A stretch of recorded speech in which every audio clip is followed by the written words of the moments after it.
Scholarships are not meant for everyone. Newsflash. I know this might sound somehow, but the day I heard this too, I felt somehow, but then it's true. It's not meant for everyone. And why did I say it's not meant for everyone? You that would contact me and say, please, can I send my document for you to help me apply? It's not meant for you. Scholarship is not meant for people who are not serious or diligent about it. I will end with key winning attitude at the end of my presentation. And that winning attitude, if you have that winning attitude, then scholarship is meant for you. Scholarship are meant for, number one, bright and very intelligent individuals, right? I believe everybody's bright. I believe everybody's intelligent. It might not be showing on your CGP, it might not be a first class student, it might not be a second class, upper or lower or so. But if you know, you believe, first of all, this is it's an internal belief. If you believe in yourself and you think you know to yourself that you're bright and you're intelligent, then an opportunity you see is meant for you. Now, it is also meant for people who have demonstrated commitment to help disadvantaged communities. So this has to do with you belonging to one or two society and you do some community development activities. I recently found out that one of these scholarships, if I'm not mistaken, I think Commonwealth shared or so, they awarded somebody with a 2-2, not even 2-1, 2-2. So this kind of people, most especially UK schools, some schools in the UK, some awards in the UK, they award people, they don't even care about your CGPA. Although I would still say, right, have the big CGPA. It's an advantage. It's better you have something and you don't need it than need it and not have it, right? Now, for leaders too, any other similar sterling qualities worthy of note, the reality there is that there are limited number of scholarships. There are many scholarships, but these scholarships have limited number of people they will take, right? Let's run. I will share my slide with you guys. Now, scholarships are also candidate specific. Now, why am I saying this? 2020 during COVID, when I began my pursuit for scholarship, I have a book. There's a certain book in my room. That's when I started writing about scholarship. I joined several webinars about scholarship. And I started writing, outlining different scholarships line by line. And I started writing their criteria. I then already knew, oh, this one is not for me. This one is for me. This one is for me. Looking at what I have and what I don't have or what I need to get and all that. Then the plan started. Since 2020, I was still in university. So then, right? And it's not as if it became a full-time job or something full-time that I had to be doing everything. Once in a while, the idea comes. Once in a while, once you do some things, you do it with consciousness of the future. When I was doing my undergraduate final year project, I knew that, okay, if I am having plans to pursue a PhD or a master's abroad, sorry.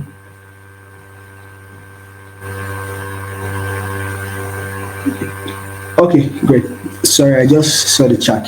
So if I am having plans to pursue a PhD or a master's abroad, I know that having a good research, because the whites are very keen on research. So if you have a very good grade in your research or you have research skills, then you are being tagged as a very good student, even though your CGPA doesn't show for it also. So I knew that when I was going into my project, I was going with a focus of this is what I need to get. I need to get this grade, right? Now, if there is anything you must take away from this event, right, it is the fact that scholarships are candidate specific. So note that there are scholarships that require 2 years work experience. There are some that require 0 work experience. There are some that require CGPA, like the roads or something that says it's first class strictly and all that. So every scholarship is candidate specific. Every scholarship has what they require from the candidate. Understand your weakness and your strength. Understand where you know you have more strength. If you're a first class student, you have a high CGPA, you know that's a strength for you. Okay, you don't have leadership or you have leadership also industry. If you're able to tick all this, 1, 2, 3, I think when I counted this is about 10. If you're able to tick 8 among this, you stand a good chance, right? But you're not able to tick up to 8, then you need to push more or work harder on yourself. Have a good CGPA, join one or two leadership, have leadership. Leadership might be anywhere, school, church, mosques, anywhere, right? Have one or two community development. Your internship, you must not go to, in fact, if you do IT internship in anywhere, be it water board, be it in a research lab or anything, your ability to talk about it or speak about it is really what matters. It doesn't matter where you did it, right? Then belong to professional association. There are several professional associations. In fact, because you're studying, you're supposed to be a member of the professional association of that course, right?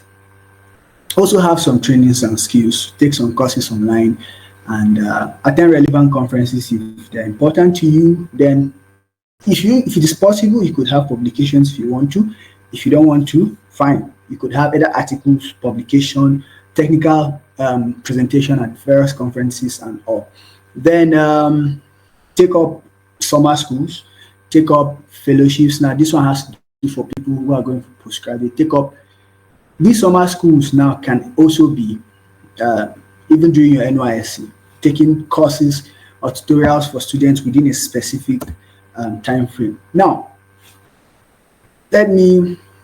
of course, nobody is going to speak about something and don't talk about what he or she is enjoying. So I'm currently a beneficiary of the Erasmus Mundus Joint Master's Degree Scholarship. So allow me just give you a brief about that before we talk about other scholarships, right?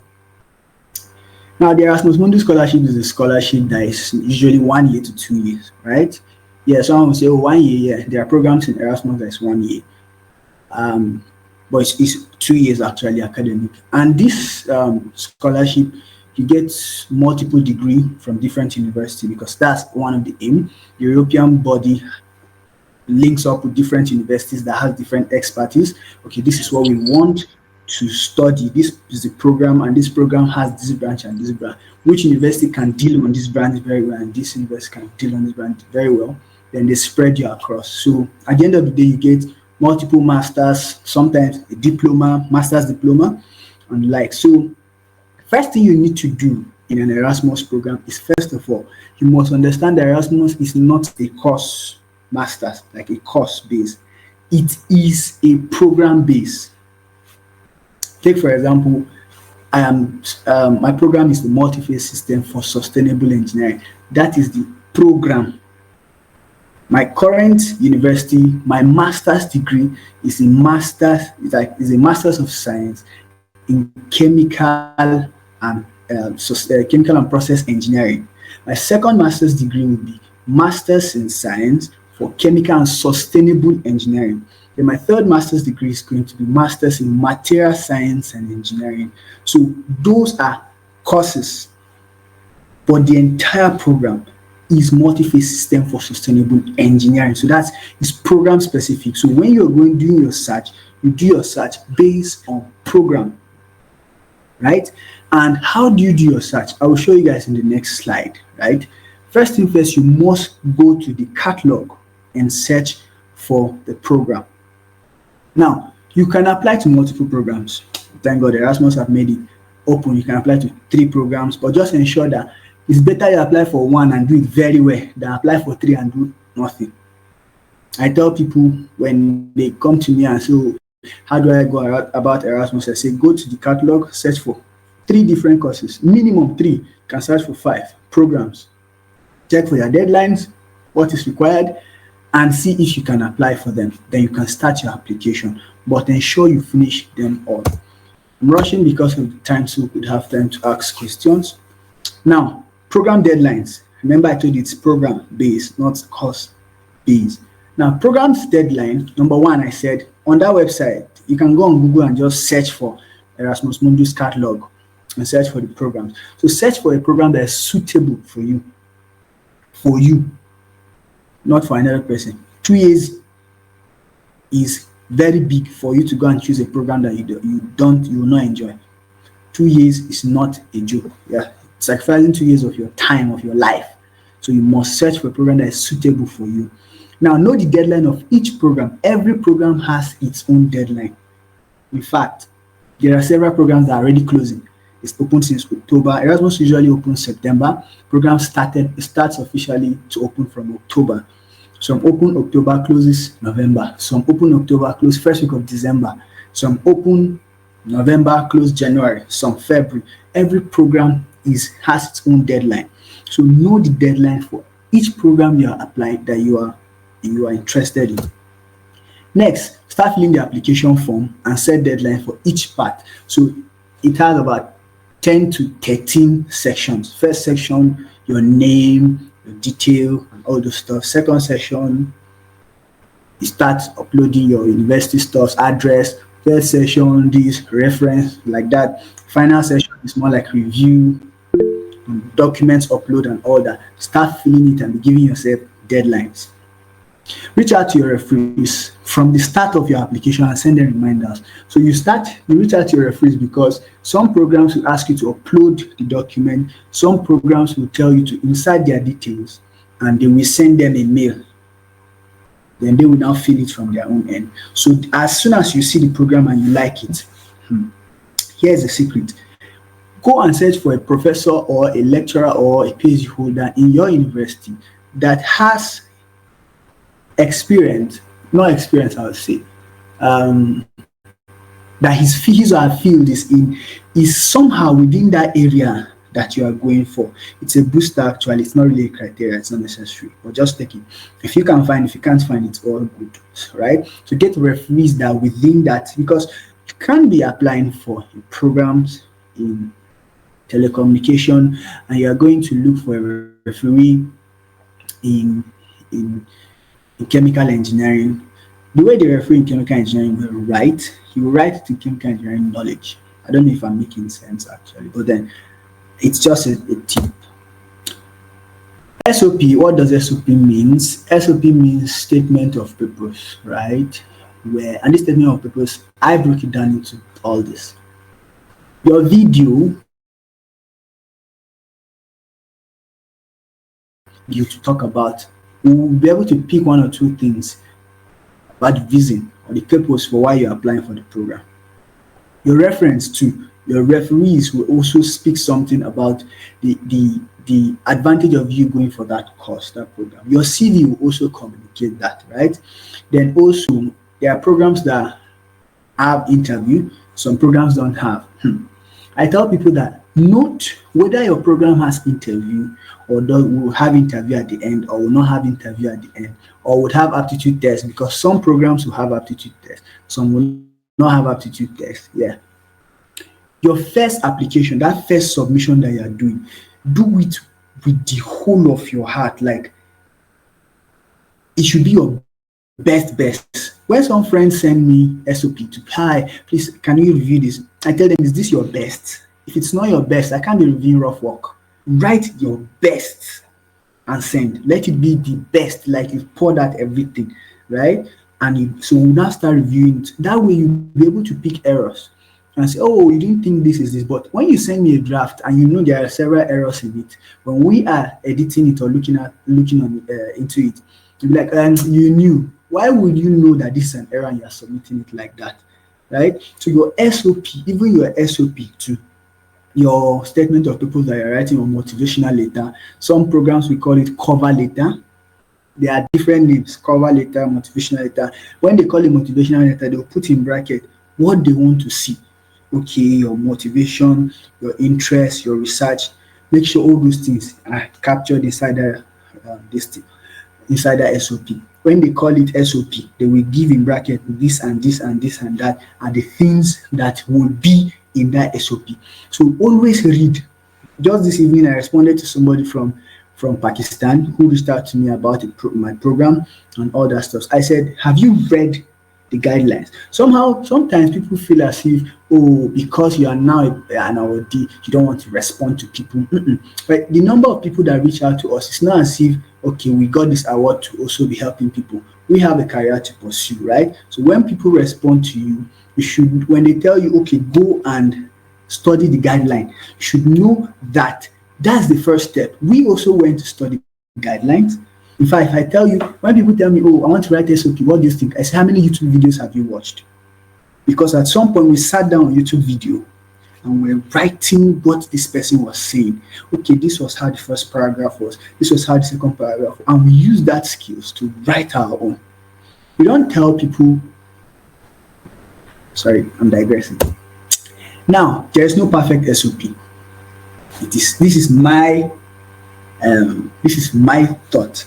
There is no perfect SOP. So don't be saying, oh, my SOP is no good. You want to, and deadline is there. It's closing today, 11:59. You are here to submit because you feel your SOP is not. There is no perfect SOP. You just write your SOP and write it to the best of your ability. Review it, grammatical errors, everything, spelling and everything, and be sure you are ready to launch it. Launch it. If you read another person's SOP, you will beat your chest and you'll be proud of yourself that you've really done well. But then if you also read some people's SOP, you want to hide your face, right?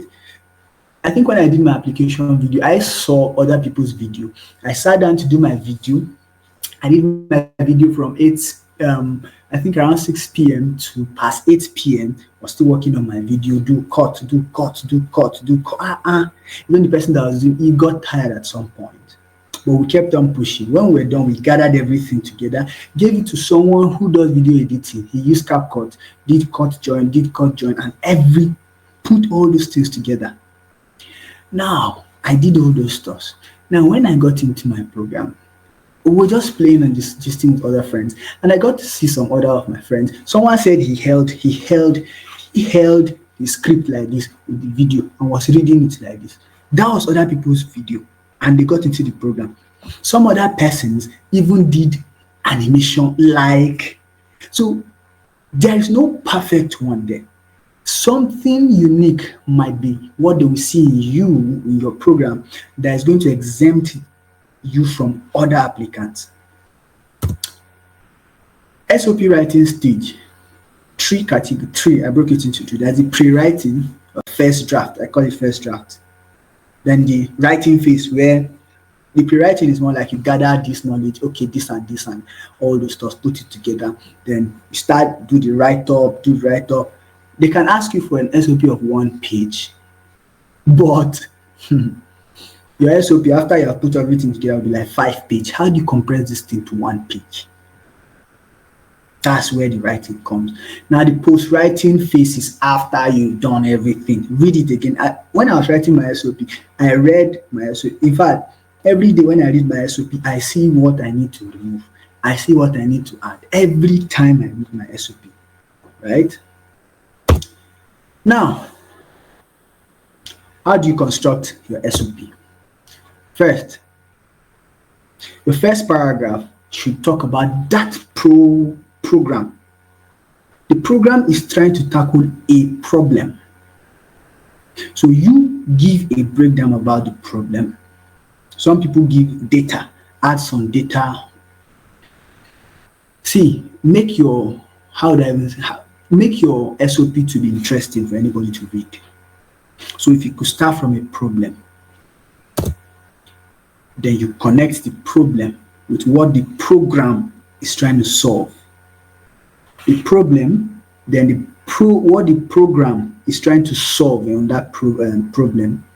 Then you then start another paragraph by then talking about your previous undergraduate studies. That's when you mentioned your CGP, how you graduated with this. Then you went on to pick up a research work on this. Then from there you connect to, okay, you're currently an intern here, when you did your internship here, and this experience also made you to move into voluntary services to do this, that. Then you took other extra courses and all. These are the second paragraph.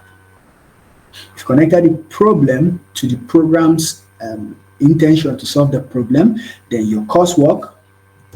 Then you went on to start explaining what then drew your interest to that particular program, right? Then you then include the relevant courses you took that has kind of informed you about your knowledge about this program you're applying for, right? And then why you choose this specific study. You know, there are schools, there are how do I put it now? There are programs that there's like in the US now, okay, this program is going to be taken. So also mention if you have a potential supervisor. We're going to talk about how to get supervisors. If you have a potential supervisor, also mention the supervisor's name. I was talking with somebody a few days ago and we're like, should you put the supervisor's name or should you not put the supervisor's name? All those things are relative. It depends on the program. If the supervisor you've contacted now says, okay, put my name in your any of your application, then go ahead to do that. Now explain also the benefit of, I was supposed to highlight this, explain the benefit of that course or the program to your home country. Now this is subject to a program that requires you to come back. Some programs don't require you to come back. Example, MasterCard, I think sometimes they say people must come back. PTDF will tell students you must come back. Commonwealth will tell you you must come back. So when you're writing your SOP and your motivation letter and all those things, you have to relate the problem you want to go and learn about, how you intend to solve your country's problem.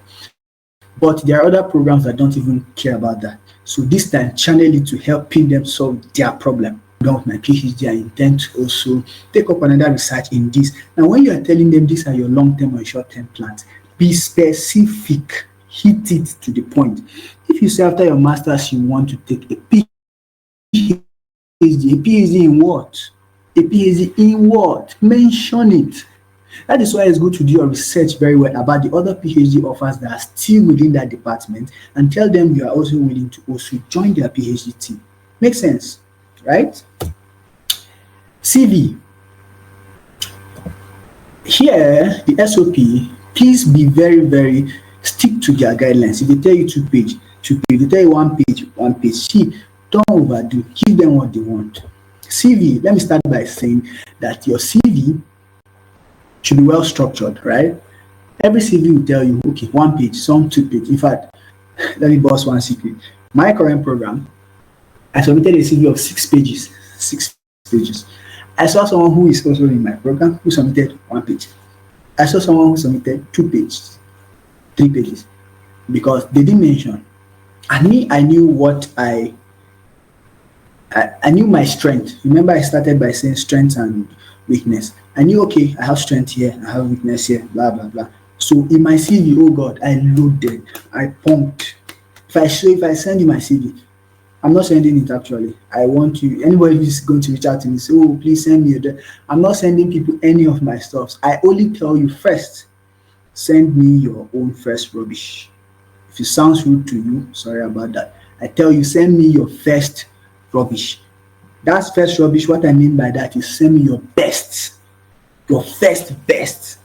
So when we review and review before I now open up mine to you, right? And sometimes some people come back, some don't come back. They feel they don't want to. If I go ahead to gist you when I was doing my application, I sent to several areas. In fact, I usually say this in most times. Someone responded to me reviewing my SOP after I've even gotten the award. But we still talk till today. No hard feelings, no bad. So people are busy, right? So you don't feel bad when someone doesn't respond to you. So on the CV matter, here are 3 different examples of my name. So you know my name is Sam. I think a friend of mine is on this call and I was asking me what's my name, which one is my son name and all that. Now here is how names have been written as first name, last name.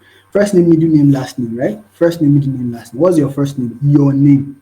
Your middle name is still your name. Your last name is your family name, also known as surname. So you either arrange it the way I did. First example here is surname, comma, my name. If I don't put comma, which is now the last example, I now arrange it like that. I will arrange it as first name, middle name, last name. First name, middle name, last name. That's if there's no comma, no full stop, no nothing. First name, middle name, last name. If I want to put comma, then I have to put my son name first. Comma, it then shows, once you put comma, it then shows that name that you put there is your son name. The next one is your name. The middle example here is now I capitalized my surname. The name you capitalize is your surname. If you capitalize all of it, then you must put comma or arrange it first name, last name, first name, middle name, last name. No pictures except for Erasmus, of course. So EU will tell you to, it's not compulsory do, but sometimes people put it. And I've seen a lot of scholars. In fact, myself, I also added my photo, right? Your CV should be maximum 2 pages for MSc, depending on the program. Sure. PhD is usually 3 to 4 pages. Sometimes they ask you for proposal. Your contact details, your address, your email, and your mobile phone number. Only these are the things they want to know about you. Don't tell us your your address. Don't be telling us flat 2, room 7, floor this street, Obalende Street in Lagos Island. This no, just tell us straight. Lagos, Nigeria. Simple. Or you put Yaba, Lagos, Nigeria. I'm using Lagos. You put Metama, this, Gwarimpa, this, that estate. This don't tell us your room. If your CV flies out to all those hackers and someone decides to attack your house, delete any personal information, delete any personal profile and replace it with research interest. Now this is for PhD, right? And list some of the research interests you have. Then your, oh my god, yeah, educational qualification. Please don't tell us about your secondary school. It's not necessary. But I tell people that you can put your secondary school only if you had straight A's. If you don't have straight A's, like some of us that they push us out of secondary school. Sorry, I had a good result, so don't mind me. But there are people who they push them out of secondary school. They give them C, D, C, D, C, C, C, C6, C6, C6. Don't learn like C6. That's why. So if you have like 5 A's, 4B, put your like, just put the WAEC and just put you've had 5 A's. It boosts your chances, right? But if you don't have those kind of grade and God helped you out of secondary school, please just go ahead to take it up. Work experience, please state your work experience very well. Your internship, tell us what you do. Give us data. Don't tell us you, okay, I was marking record every day. People who do water board. You know, every day you just go and check 1 meter, and when you check the meter, you just pick and you are done for the day. When you want to put it here, push it, like polish it, make it nice, right? Leadership and volunteering experience, load them, awards and recognition. Please do not put awards that are not necessary. Oh, best dress, who cares? Mr. Ebony, hello. what are these? Sorry, you guys. So please put awards that are relevant to, that will make sense, right? You're not applying for a social. Oh, yeah, in Erasmus there are programs that are also social kind of, right? There's one in creative art and something. So you can put such kind of awards, but put awards and recognitions that are relevant. Conferences and trainings attended, put them. Publications if you have. You see what I put in bold there? Submitted to be published. When I was applying for my program, I submitted about 3 papers, right, in conferences, and they are yet to be published, but they've been accepted. I was still working on the manuscript. I added it there, the topic, the conference, and then I put in brackets, in bold, and I said accepted for presentation, accepted for publication. So they've been accepted, but they are yet to be published. So you can't find it anywhere. Put it, right? Some of your publications are under review. Put it there. Now, finally, do not go and put load and tell us that your reference is, tell us, okay, you have a connect in the Senate building. Senate, I mean, maybe the vice chancellor is now your referee. That put it down. Hello, nobody cares. Just tell them your reference will be provided based on request. If they want you, they will ask you for it. Yeah, the last thing I wrote here, I said always add the state and the country. Your assessors are not Nigerian. So even your phone number, please put your country code, right? Now, for people who are going for PhD, how do you contact a supervisor? Google is your best friend. See, anything you want to do is almost everything you want to do is on Google, right? So Google is your friend. Search, and when you're searching, please put the keywords. Now, it is easier to find them on their school website. I can decide to say, okay, PhD in chemical engineering, right? And we see schools that are offering that. Sometimes you know these schools, put them in your Google search. Then when it opens, it can take you. This is another aspect that it can take you to the departmental's web page of that university.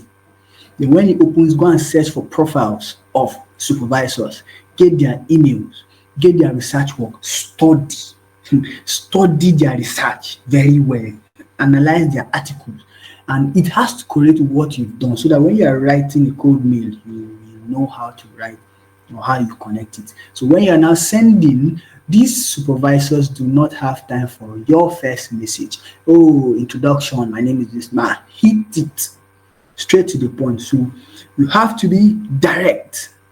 It's not time for boastful. Oh, I was the president of this.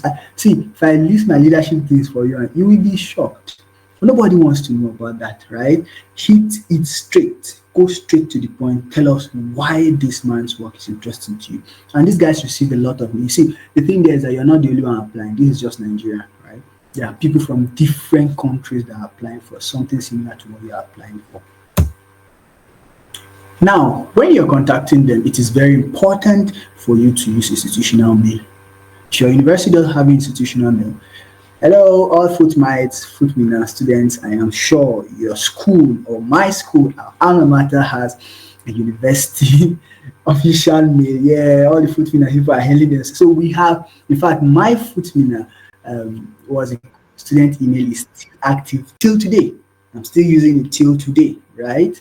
And we could use it to access some other portals and other things that gives you access to free journals, free all those. In fact, if you are using your school email on OneDrive, I think so, you have unlimited space. On Google, I think all those things, you have unlimited space and also those are the advantages. So it's good to use your institutional mail. If you don't have an official or you don't want to use that, you want to use your email, please use a professional email. And borrow somebody's name here on this call. Desmond, yeah. You say Desmond for life at gmail.com. It's not this. Nobody wants to know whether it's Desmond for life or Desmond. Use a professional mail. And Anita was our moderator. And Anita Posh at Gmail. Come on now. Right? So a message title that is short and catchy. Message title that the subject of your mail should be short and catchy. Right? Now, the body of the message should be concise as well as it should be. So, introduce yourself, hit it straight, maybe 2 lines or so. How you found them. Please tell them who gave you their mail or how you found them and what interests you about the publication. Then cite an example of your previous work that connects to them. Attach your CV. You're good to go. How do you choose a referee? Very, very important. Some people, everybody's rushing to go and look for a professor to give you. Yes, it's good. They have good advantage. They have good this thing. But if you don't get a professor, don't kill yourself. Do not kill yourself. There are people who are PhD holders and they're not yet professor, and they have a lot of publications. We see, Nigeria. To become a professor in Nigeria is not a child's play. So do not go and kill yourself on. You must use a professor. In fact, some of these young lecturers that just came back from the US or UK, and they're working in your school and they have PhD, use them. Because you see, they can write this thing very well. They understand this thing. More than a professor who is suffering from ASU. ASU is stressing them. They are just thinking of retiring. They are old and all that. But let me tell you the truth, there are some exceptional professors. Exceptional. They are good. They are old, they are elderly, but they are good and sound. If you have them, hold them. If you don't have them, fine. Let me share with you guys how when I talk about referees, I said there are 3 types of referees I should look at. There are referees have plan A, plan B, plan C. There are referees that when you reach out to them anytime, any moment, any day, any second, they will respond to you. I have one of them, one professor like that. There are others that when you reach out to them, you should provide some things for them. You give them draft and all those things, they will respond. They will prepare it for you. But there is this third category that use them as plan B, no, plan C. Just in case So you reach out to 3 of these categories. Your supervisor might be in your category 1, your supervisor might be in your category 2, might be in your I don't think your supervisor should be in your category 3. Then I will be asking you what you did while you were in the lab during your final year, right? So it's good you build a very good rapport with them. So use a professor that you know who is close to you doesn't mean that he will do an excellent job. I've said this, right? To market your qualities and all. Some of these professors are already used to writing all these things, so um, they will do that. I'm by ranking because there are professors, there are lecturers in your school, senior lecturer two or so. They are not yet professors. But I think we have lots of lecturers in our university that are PhD holders already. So we have a lot of PhD holders. So we just have few professors. So they must be able to know you and give you good work. Your reference letters are also scored and graded, so you must take it very serious. In fact, in some Erasmus program, when you not really Erasmus, you have most programs, when you look at their guidelines, they will tell you this percentage is for your motivation, this percentage is for scientific background, this percentage is for motivation. See, even if motivation is 2% of the grade, shift it. So it's better you cover all, like clear out everything that you can beat your chest and say, I gave this my best. Don't say, because referee doesn't have much points, let me just gather. You don't know where we boost your score or so. I remember back in my third year, they were telling us how the advantage of being in one or two leadership position or society, and that one now was utilized for Nigerian-based scholarships like PTDF, Shell, and all those stuff. For masters, I mean, when a first class person comes, you have a score. Let me take, for example, a score of 30 points because of your grade, your final grade. First class, 30 points. Second class, 25 points. Third class, 20 points. Now, some first class don't have any other thing aside their first class and all. But a 2-1 student will now come with my 25 points of my 2-1. And I was the class rep of my set. 1 more point.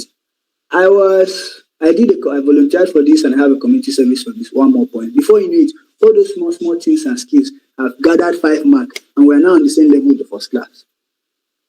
So those are also things you have to look into play, right?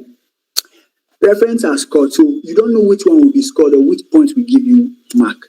Now, a typical referee who will position you well for a competitive scholarship is one who knows your strength very well. Some will know, some will not, some might not know. Some you would have to help them craft this thing very well so that when they read it, they'll be like, you said you too do. Put in everything. Your referees must, if it's possible, must be visible online. And you know why it's must? They have publications. So type their name on Google. Can they find it? Google Scholar, can they find it? Right? So that just in case they intend to just search about the credibility of the professor you are using, of the referee you are using. Now, the why is when choosing your referee, right? So the more confidence, the more credible your referee is, the more confidence will be entrusted into your application by the sponsor. So if they have good profiles, it's good. So if you can get good profile lecturers, that's fine. What are the required documents? I'm sorry my presentation is like this. I know this was supposed to be the first, but required documents, you need a bachelor certificate. Statement of result might not fly for some foreign university. And that's because some universities have a kind of statement of result. So yeah, I know we hailed Fruitmina for having a very good and functional email, but something that they do that is good and something that is not. If not because our convocation happens 1 year before a convocation happens before the statement of result expires. Our statement of result has something under it written expires on so date. So some schools have a statement of result that is very good. It looks nice. It looks like a certificate, but it's a written statement of result there. Some schools have that. So if you can get your result, your official bachelor certificate that has all your details, please do get it. Next up, official transcript. Your transcript needs to be official. Yeah, people will argue this and say, no, student copy can fly. Me, I would say that, like I said, know your strength and know your weakness. If you are in a highly competitive scholarship, use everything to be highly authentic. You can't be using a transcript that has students and tell you it should not be used for official use. It doesn't speak well, so it means it's not really official. Now, you can use that if you now. Some people are just. I don't want to say luck, but if you want to call it luck, if you submit your transcript, you have high good profile, and it is still unofficial. We like this person, but although his document is unofficial, can we now request for him or her to send the official one? They're lucky. A friend got PTDF by not even able to produce and provide official transcript. You know what the person did? He wrote CGP on a piece of paper, snapped it, and uploaded it in place of. It happens, right? You just have something that you know is a strength for you. International passport is supposed to be my first, but I had to put it down because sometimes people run, you're going for immigration to get this, and you forget that, your certificate is also very important, right? International passport, get it any state, anywhere. In fact, most people say that's the first thing you need to get. When you want to apply for masters abroad or PhD, they ask you, do you have a passport? If you don't have, then you're not really ready. Because there are just few scholarships, I think 70, that will tell you can apply without international passport. And of course, when you get it and all that, they will ask you to provide it later on. Now, English proficiency exams. If you have the money, please write IELTS. See, it's not about program doesn't require. See, if you have the money and you can write it. See, like I said, you are not competing with people in your class or people in Nigeria. People all over the world, different countries.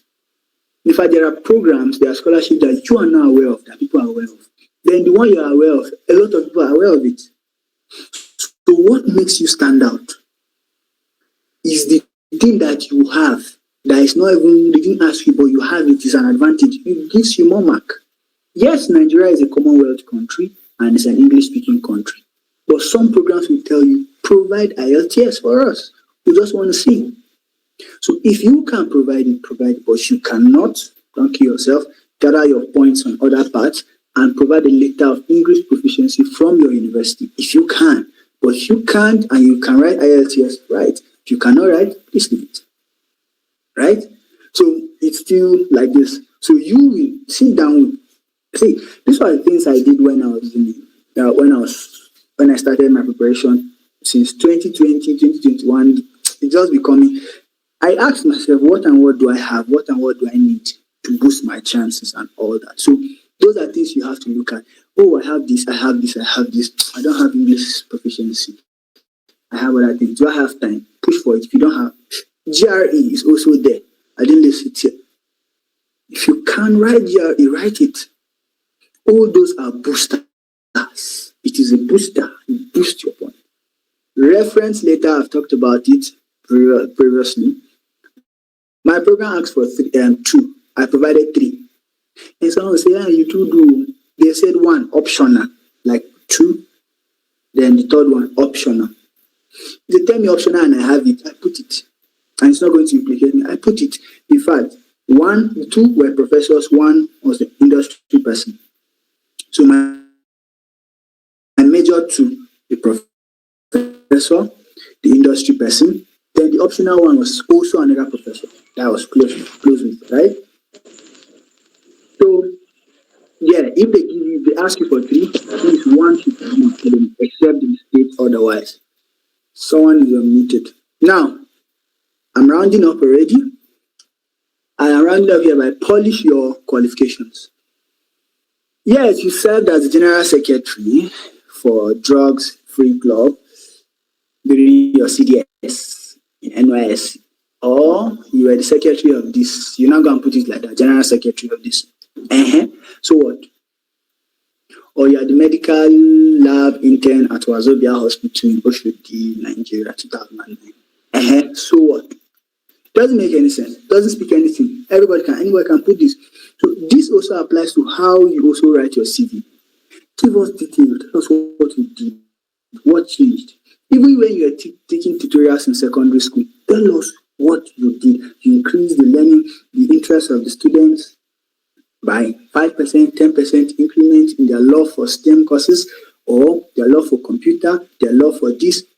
Give us detail, right? Here is now the polished one. Now, you were general secretary of drug free, what's it called? Free club in your CDS. Now, see the polished one.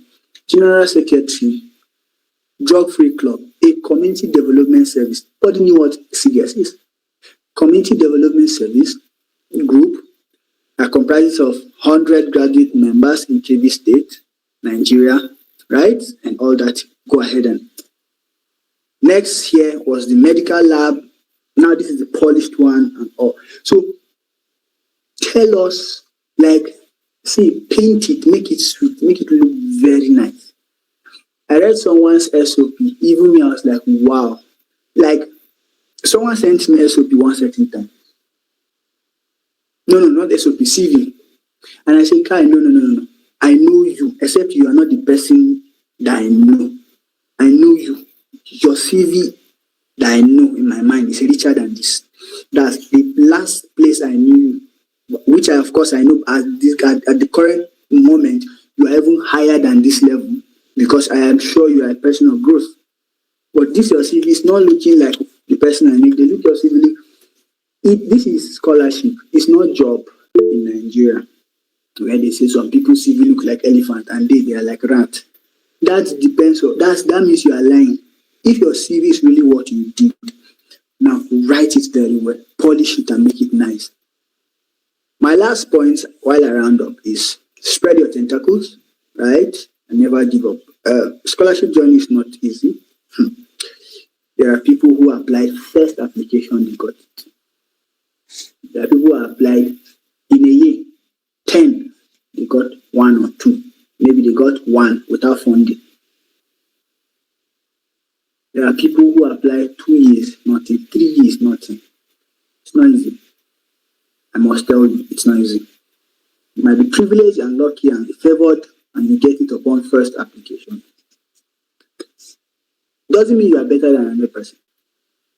You apply and you get thank God I like the white people. The way they write their love letter, we call it love letter, it's really love. They tell you, it's not as if you are not good.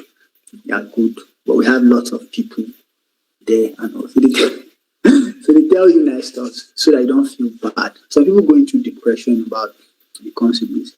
Myself, I got a love letter. So it's not as if I applied and I got it one hand. I also got a love letter. And I called my friend. I called him. I said, he got that particular award, he got admitted without funding.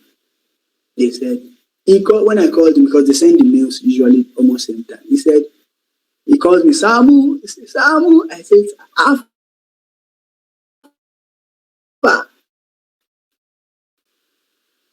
I don't receive. He said, wait, you knock me love later. He laughed. It was funny. Because I had not experienced what that meant before. During undergraduate scholarships, when you apply, if they don't contact you, it means you are gone.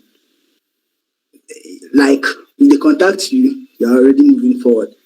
But for masters, they will always contact you back to tell you what makes you a nice person, but not fit for that particular. So it happens, right? But don't give up. If you see yourself taking up this journey, do not give up. Now, do not put your whole eggs in one basket. For Erasmus, apply multiple. PhD, apply, contact several professors. You just have to be very skillful in what you do. Your CV should not be the same. your every program is specific, candidate specific. I mentioned that earlier. Try many opportunities as possible. I applied PTDF, right? For Erasmus program, I applied. I started one, two. I got one. I got love letter in one, right? But I applied for 4. Now, I submitted 2, but I started 4. I just gave up at some point for some when I saw that what I have is not meeting up with this. But the 2 I submitted, they were right. So spread it. Try many possibilities. I applied PTDF. I started searching for PhD, even though I was not interested in PhD as at then and all that. So have interest in options. So let's say, for example, I'm using molecular biology here, public health, and environmental science. These are within a certain area of biology and all the stuff. Chemical engineering now could have energy. You could have energy related stuffs and all.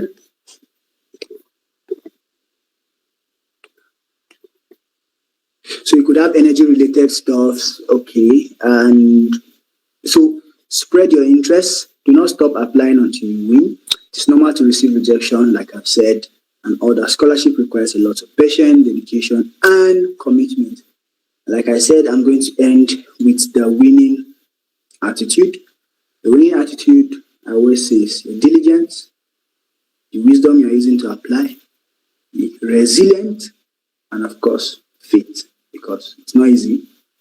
But you have to believe in what you are putting in, so you must have faith. So, guys, thank you very much for listening. Thank you. I'll take your questions now. Just a photo glance of my experience currently here in France. So, thank you. Okay, while we wait for Austin, David, you can ask your question. All right, so thank you so much, sir, for the insight you shared with us today. So my question goes that you shared about not every scholarship is for you. So how do you now identify that which is for you, sir? That's my question. Okay, thank you, Gold. So when I mentioned that not all scholarships are for you, next thing I then went on to say or to highlight where I think that two things actually. One, I mentioned scholarships are candidate specific. Then I also mentioned when I say scholarships are not meant for everybody, I now then mention who are scholarships now meant for. So how to identify scholarships that are meant for you is to check that part where they say who are scholarships meant for and see if you meet those criteria. Then check the candidate specification. Of course, someone who studied chemical engineering can be applying for law, right? They are candidate specific. They will tell you these are the bachelor's degree you want. So those are the things you look out for. Like I mentioned, I believe everybody's bright, everybody's intelligent. So it depends on you.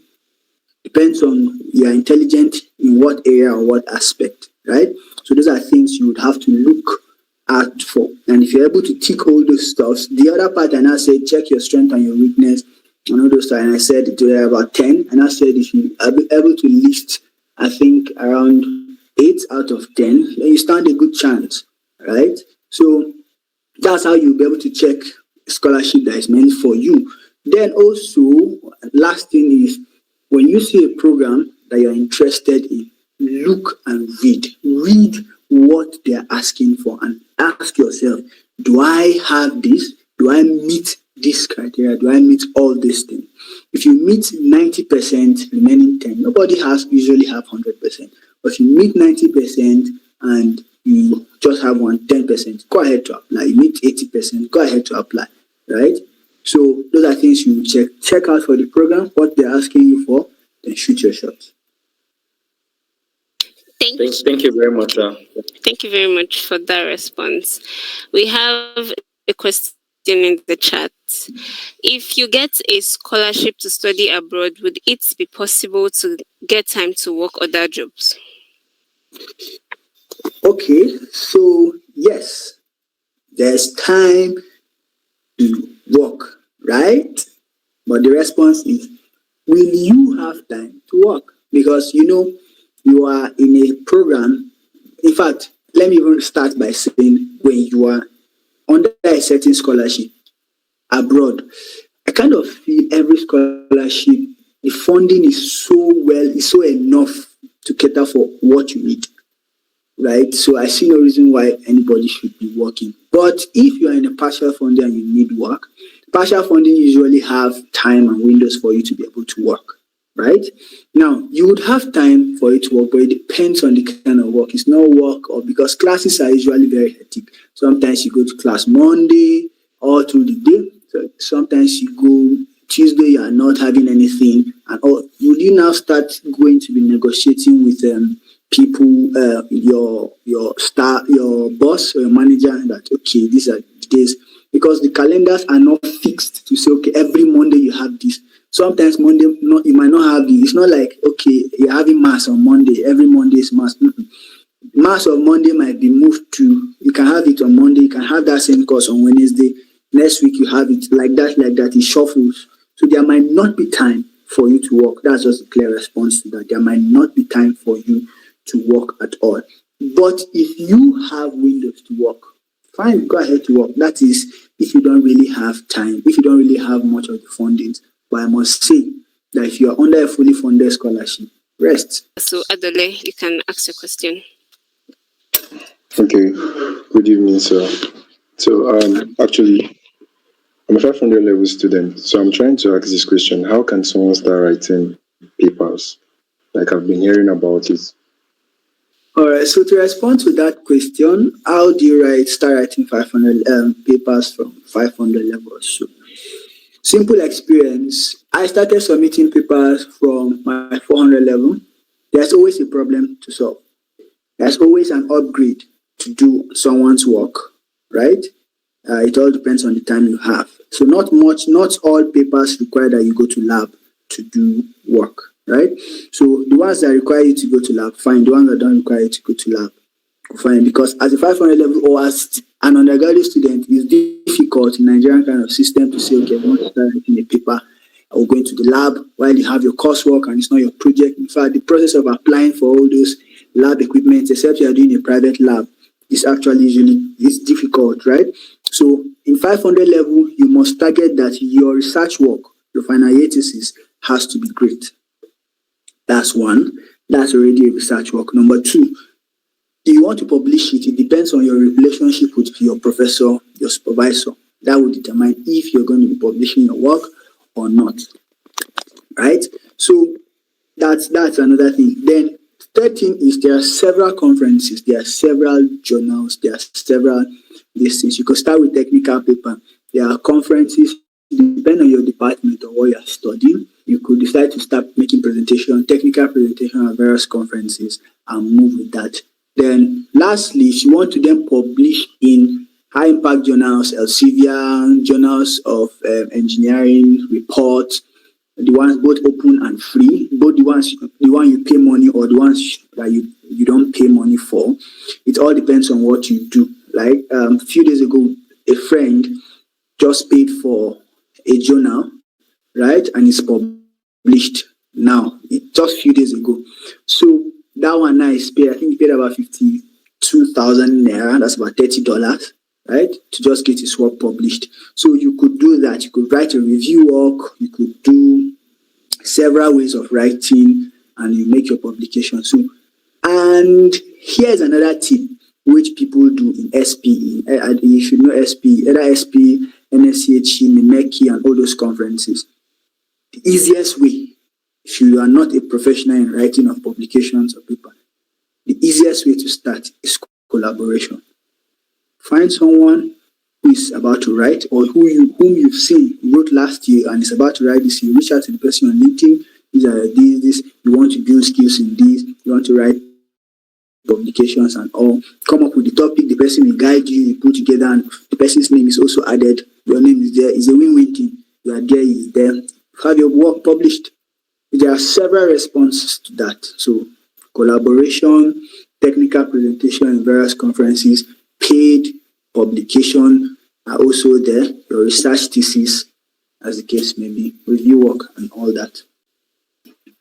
Thank you. Thank you very, very much, Samuel, for the enlightening session. I'm sure we all learned a lot.